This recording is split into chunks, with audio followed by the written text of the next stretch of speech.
Hello and welcome to my channel. Nice to meet you guys. I'm Kevin, and this is my first reaction to a movie scene. And I got a request. I usually do reactions to songs. This is my first time reacting to this movie scene because someone wanted me to react to it. So here we go. I'll do a biased assessment of the entire thing from the character. So it will be long. I will make a lot of pauses. And here we go, guys.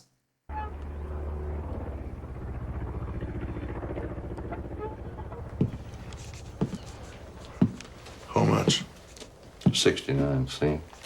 And the gas? Y'all getting any rain up your way? What way would that be? I seen you was from Dallas. What business is it of yours? Where I'm from? Friendo? I didn't mean nothing by it. Didn't mean nothing. Just passing the time. If you don't want to accept that, I don't know what else I can do for you. Will there be something else? I don't know. Will there?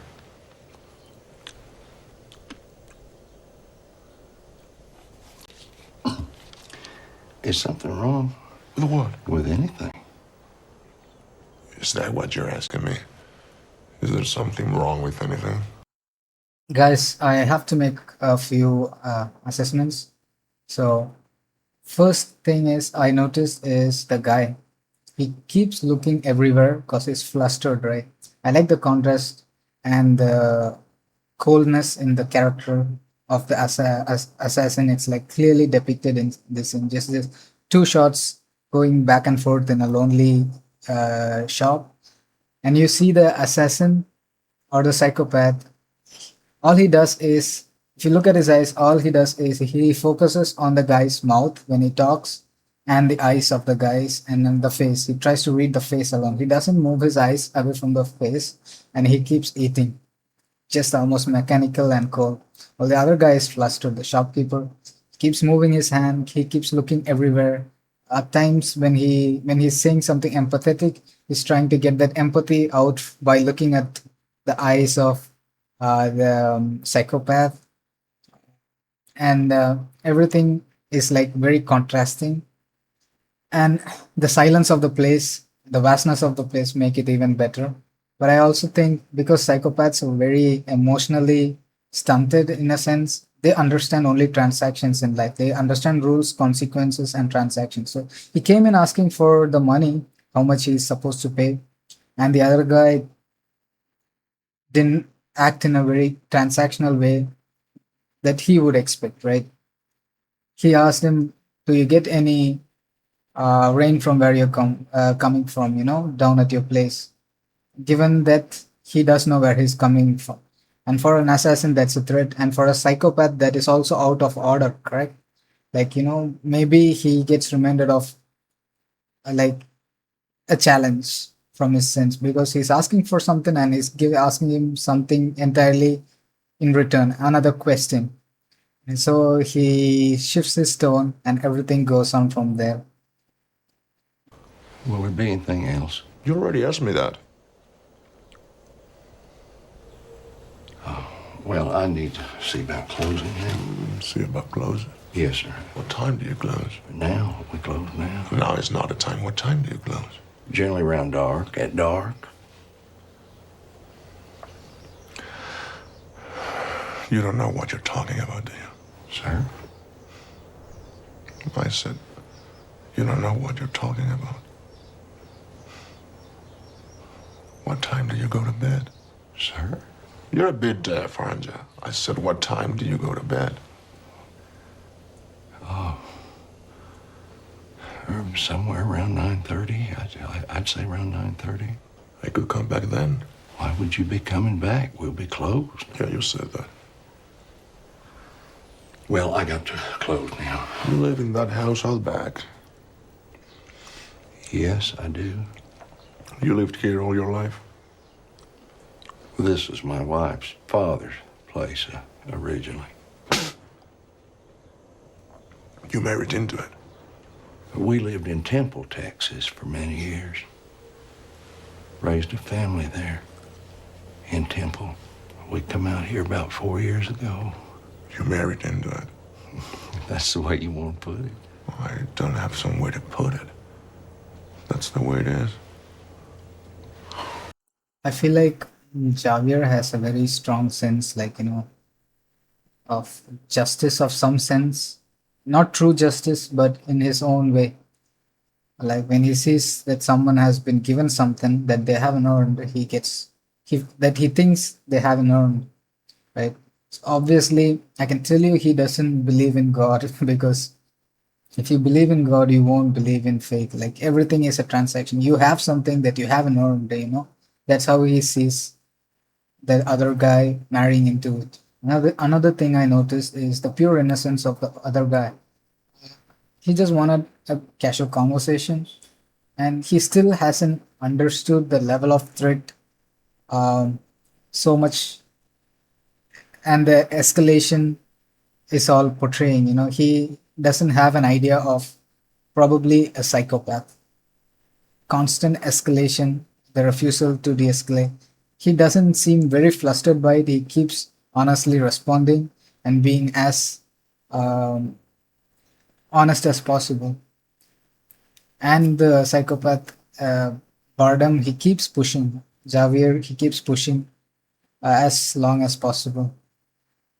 Probably, so that it can be a transaction as well. Maybe he has some sort of his own justice when he kills, like they deserved it. So maybe he's looking for that. If the other person escalates as well, then he has an excuse. Now, the most strongest excuse he has in case he decides to kill him would be that he married into it and he doesn't deserve it. I'm assuming.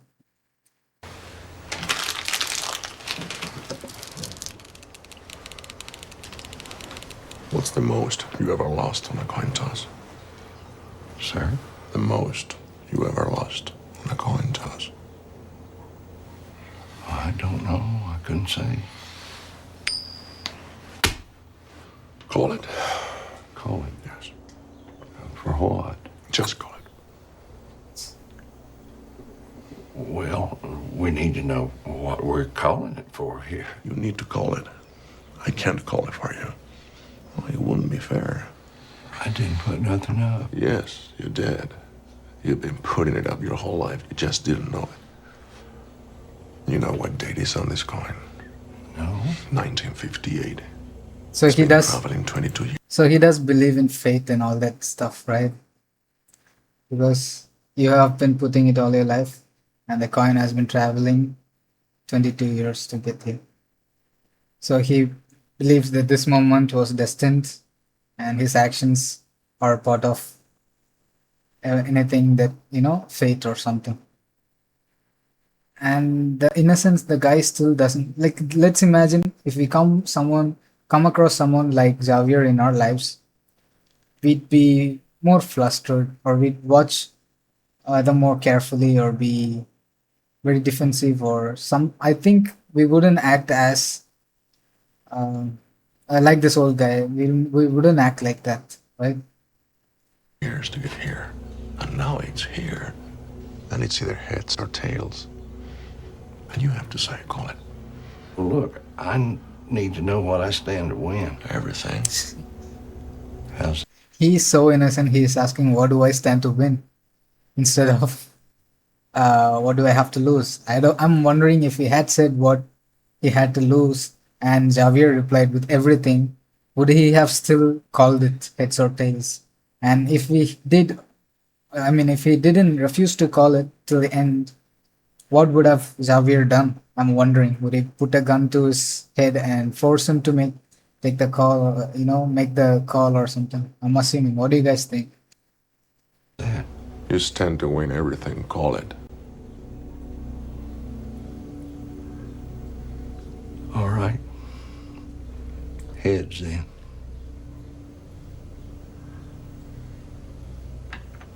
Well done. Don't put it in your pocket. Sir? Don't put it in your pocket. It's your lucky quarter. Where you want me to put it? Anywhere not in your pocket. Or it'll get mixed in with the others and become just a coin. which it is.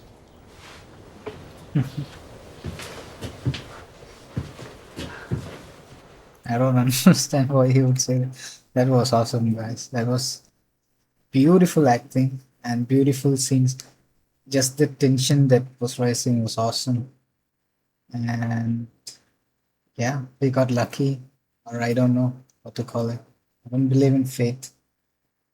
But yeah, what do you guys think? If you guys have any other suggestions for any other movie scenes or scenes of any kind, you can let me know in the comment section. And that's it for now, guys. Have a beautiful day or night wherever and whenever you're watching this from. Peace.